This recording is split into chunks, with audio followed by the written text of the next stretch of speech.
नमस्ते।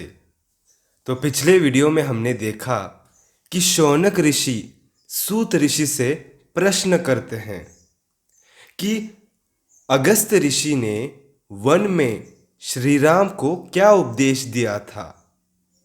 तब सूत ऋषि उत्तर देते हैं कि अगस्त ऋषि ने सबसे पहले श्री राम को आत्मा के विषय में समझाया था।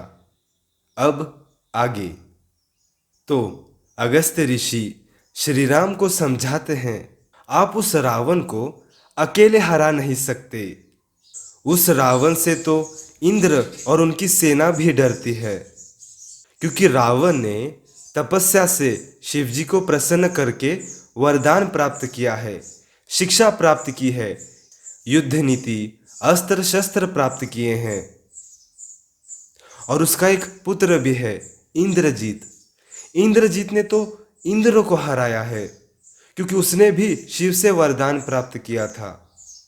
रावण के पास करोड़ों की संख्या में चतुरंगनी सेना है। चतुरंगनी सेना का अर्थ है सेना जिसके 4 अंग है, हाथी, घोड़े, पैदल, रथ, ये सब।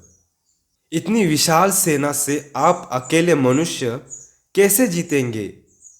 तब श्री राम उत्तर देते हैं कि हे मुनि श्रेष्ठ, मैं एक क्षत्रिय हूँ और उससे भी महत्वपूर्ण सीता मेरी धर्म पत्नी है, वो मेरी अर्धांगिनी है।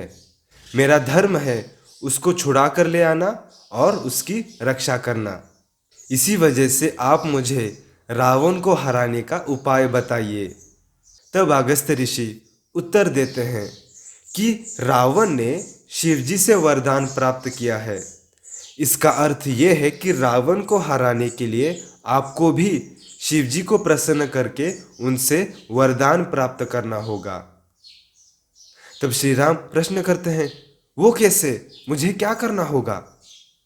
तब अगस्त ऋषि उत्तर देते हैं कि जैसे ही आप शिव से वरदान प्राप्त करेंगे, आप रावण को बड़ी ही सरलता से हरा देंगे। इस कारण विरजा मार्ग से मैं आपको दीक्षा देता हूँ। इस मार्ग से आप मनुष्यपन छोड़कर तेजोमय हो जाओगे।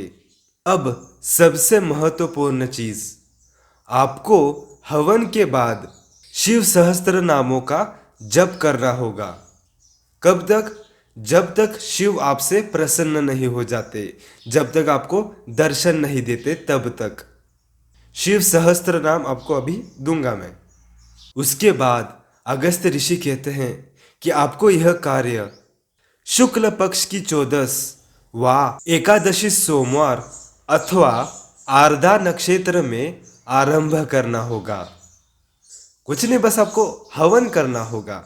जितने भी विरजा मंत्र हैं वो आपको कहने होंगे, हवन करना होगा। फिर उसके बाद सबसे महत्वपूर्ण चीज, हवन में जो भस्म होगा उस भस्म को आपको अपने शरीर पर लगाना होगा। भस्म लगाने के पश्चात आपको शिव सहस्त्र नामों का जप करना होगा। अब शिव सहस्त्र नाम जो है आपको स्क्रीन पर दिख रहे होंगे, इसका आप स्क्रीनशॉट ले लीजिए। ये भी है, फिर ये है, उसके बाद ये भी है, फिर ये, बहुत सारे नाम हैं। आप पॉज करके स्क्रीनशॉट ले लीजिए।